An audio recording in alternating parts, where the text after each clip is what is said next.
श्री शिवाय नमस्तुभ्यम। राधे राधे भक्तों, कैसे हैं आप लोग। आज आप सुनिए श्रावण मास महात्म्य में 28वां अध्याय, जिसमें आप अगस्त्य जी को अर्घ प्रदान करने की विधि जानेंगे। तो भक्तों, इस अध्याय को आप पूरा सुनिएगा और अगर आप मेरे चैनल पे नए हो तो मेरे चैनल को सब्सक्राइब करना मत भूलिएगा। तो चलिए आज की कथा को प्रारंभ करते हैं। ईश्वर बोले, हे ब्रह्मपुत्र, अब मैं अगस्त्य जी को अर्घ प्रदान करने की उत्तम विधि का वर्णन करूंगा, जिसे करने से मनुष्य सभी वांछित फल प्राप्त कर लेता है। अगस्त्य के उदय के पूर्व काल का नियम जानना चाहिए। जब समरात्रि अर्थात 8 या 10 रात्रि उदय होने में शेष रहे, तब 7 रात्रि पहले से उदय काल तक प्रतिदिन अर्घ प्रदान करें। उसकी विधि मैं आपसे कहता हूँ। जब से अर्घ देना प्रारंभ करें, उस दिन प्रातः काल श्वेत तिलों से स्नान करके गृहश्रमी मनुष्य श्वेत माला तथा श्वेत वस्त्र धारण करें और स्वर्ण आदि से निर्मित कुंभ स्थापित करें, जो छिद्र रहित पंचरत्न से युक्त घृत पात्र से समन्वित अनेक प्रकार के मोदक आदि भक्ष्य पदार्थ तथा फलों से संयुक्त माला वस्त्र से विभूषित तथा ऊपर स्थित ताम्र के पूर्ण पात्र से सुशोभित हो। उस पात्र के ऊपर अगस्त्य जी की स्वर्ण प्रतिमा स्थापित करें, जो अंगुष्ठ मात्र प्रमाण वाले पुरुषाकार 4 भुजाओं से युक्त स्थूल तथा दीर्घ भुज दंडों से सुशोभित, दक्षिण दिशा की ओर मुख किए हुए, सुंदर शांत भाव संपन्न, जटामंडलधारी, कमंडलु धारण किए हुए, अनेक शिष्यों से आवृत, हाथों में कुश तथा अक्षत लिए हों, ऐसे लोपामुद्रा सहित मुनि अगस्त्य का आवाहन करें और गंध पुष्प आदि 16 उपचारों तथा अनेक प्रकार के नैवेद्यों से उनका पूजन करें। इसके बाद भक्ति युक्त चित्त से उन्हें दही तथा भात की बलि प्रदान करें। इसके बाद अर्घ दें, जिसकी विधि इस प्रकार से है।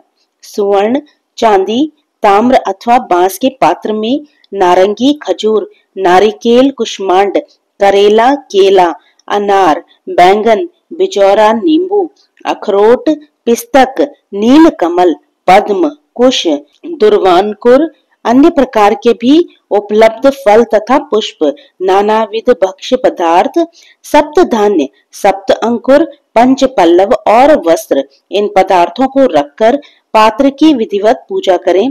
पुनः घुटने के बल सिर झुकाकर उस पात्र को मस्तक से लगाकर नीचे की ओर मुख करके अगस्त्य मुनि का इस प्रकार से ध्यान करें और श्रद्धा भक्ति पूर्वक सावधान होकर अर्घ प्रदान करें। काश पुष्प के समान स्वरूप वाले, अग्नि तथा वायु से प्रादुर्भूत तथा मित्रा वरुण के पुत्र, हे अगस्त्य, आपको नमस्कार है। विंध्य की वृद्धि को रोक देने वाले, मेघ के जल का विष हरने वाले, रत्नों के स्वामी तथा लंका में वास करने वाले, हे देवर्षि, आपको नमस्कार है। जिन्होंने आतापी तथा वातापी का भक्षण किया, लोपामुद्रा के पति महाबली तथा श्रीमान जो ये अगस्त्य जी हैं, उन्हें बार बार नमस्कार है। जिनके उदित होने से समस्त पाप, मानसिक तथा शारीरिक रोग तथा तीनों प्रकार के ताप, आदि दैविक आदि भौतिक आध्यात्मिक नष्ट हो जाते हैं, उन्हें बार बार नित्य नमस्कार है। जिन्होंने जल जंतुओं से परिपूर्ण समुद्र को पूर्व काल में सुखा दिया था, उन पुत्र सहित, शिष्य सहित तथा भार्या सहित अगस्त्य जी को नमस्कार है। बुद्धिमान द्विजाति अगस्त्य नद्वयः, इस वेद मंत्र से तथा शूद्र पौराणिक मंत्र से अगस्त्य जी को अर्घ देकर उन्हें प्रणाम करें। इसके बाद लोपामुद्रा को अर्घ दें। हे राजपुत्री, हे महाभागे, हे ऋषि पत्नी, हे सुमुखी, हे लोपामुद्रे, आपको नमस्कार है। मेरे अर्घ को आप स्वीकार कीजिए। इसके बाद अर्घ मंत्र से घृत की 8000 अथवा 108 आहुतियां प्रदान करें। इस प्रकार अगस्त्य जी को प्रणाम करने के बाद ये कहकर विसर्जन करें, बुद्धि से परे चरित्र वाले, हे अगस्त्य, मैंने सम्यक रूप से आपका पूजन किया है, अतः मेरी इहलौकिक तथा पारलौकिक कार्य सिद्धि को करके आप प्रस्थान कीजिए। इस प्रकार उन अगस्त्य जी को विसर्जित करके वेद वेदांग के विद्वान निर्धन तथा गृहस्थ ब्राह्मण को समस्त पदार्थ अर्पण करें और मुख से ये कहें, सत्कार किए गए अगस्त जी ब्राह्मण रूप से स्वीकार करें। अगस्त्य जी ग्रहण करते हैं, अगस्त्य ही देते हैं और दोनों का उद्धार करने वाले भी अगस्त्य ही हैं। अगस्त्य जी को बार बार नमस्कार है। दोनों मंत्रों का उच्चारण करके पूर्व विहित वैदिक मंत्र का उच्चारण करें, शुद्ध पौराणिक मंत्र का उच्चारण करें। उसके बाद सुवर्णमयी सींग वाली, दूध देने वाली, बछड़े सहित चांदी के खुर वाली, ताम्र के पीठ वाली, अत्यंत सुंदर कांसे की दोहिनी से युक्त और घंटा तथा वस्त्र से विभूषित श्वेत वर्ण की धेनु प्रदान करें। अगस्त्य मुनि के उदय के 7 दिन पूर्व से इस प्रकार अर्घ देकर ही 7वें दिन दक्षिणा सहित गौ प्रदान करें।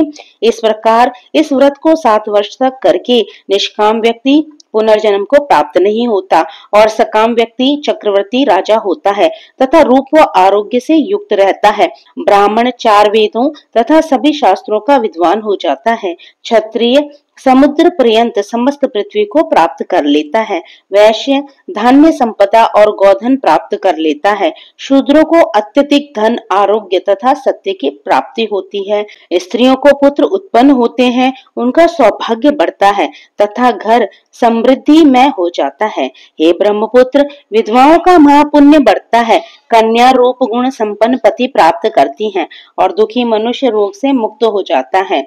जिन देशों में मनुष्यों के द्वारा अगस्त्य की पूजा की जाती है, उन देशों में मेघ लोगों की इच्छा के अनुसार वृष्टि करता है। वहाँ प्राकृतिक आपदाएं निर्मूल हो जाती हैं और व्याधियां नष्ट हो जाती हैं। जो कोई भी अगस्त्य जी के इस अर्घदान का पाठ करते हैं अथवा इसे सुनते हैं, वे सर्वश्रेष्ठ मनुष्य पापों से छूट जाते हैं और पृथ्वी लोक में दीर्घ काल तक निवास करके हंस युक्त विमान से स्वर्ग जाते हैं। जो लोग जीवन पर्यंत निष्काम भाव से इसे करते हैं, वे मुक्ति के भागी होते हैं। इस प्रकार श्री स्कंद पुराण के अंतर्गत ईश्वर सनत कुमार संवाद में श्रावण मास महात्म्य में अगस्त्य अर्घ विधि नामक 28वां अध्याय पूर्ण हुआ। इससे आगे की कथा आप आने वाले अध्याय में सुनेंगे।